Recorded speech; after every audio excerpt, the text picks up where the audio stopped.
This streetscape is close to Trajan's Column, a monument dating from 114 AD, covered with a giant spiral wraparound of sculpted reliefs of that emperor's victories along the Danube River.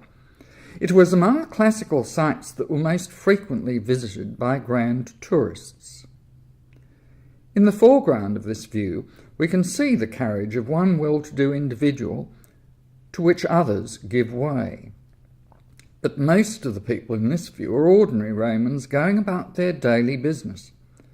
A man with a basket of fruit or vegetables that extends outside the frame of the image seems to be gesturing at others behind him, at men leading horses loaded with goods.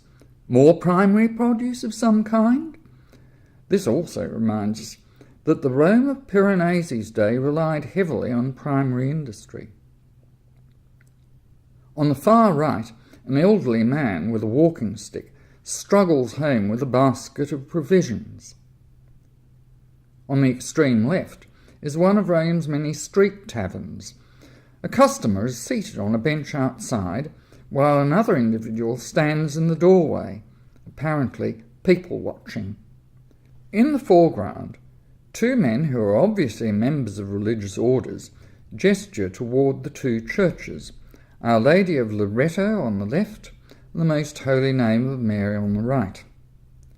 The second of these had only recently been completed. It was consecrated in 1741, the year after Piranesi arrived in Rome. In Piranesi's day, visitors to Rome came not only to admire its classical buildings and ruins, but to see what was then modern architecture, including many of its baroque churches. But if our eyes run along the street on the right, what we see there is another Rome, the housing and activities of its ordinary people. Less than a decade after Piranesi died, the great German author von Goethe, on an extended visit to Rome, made these comments. In other places one has to search for the important points of interest. Here they are crowded together. Wherever you look, every kind of view, near and distant, confronts you. Palaces, ruins, gardens, small houses, stables, triumphal arches, columns, all so close together that they could be sketched on a single sheet of paper. He could almost have been describing this view.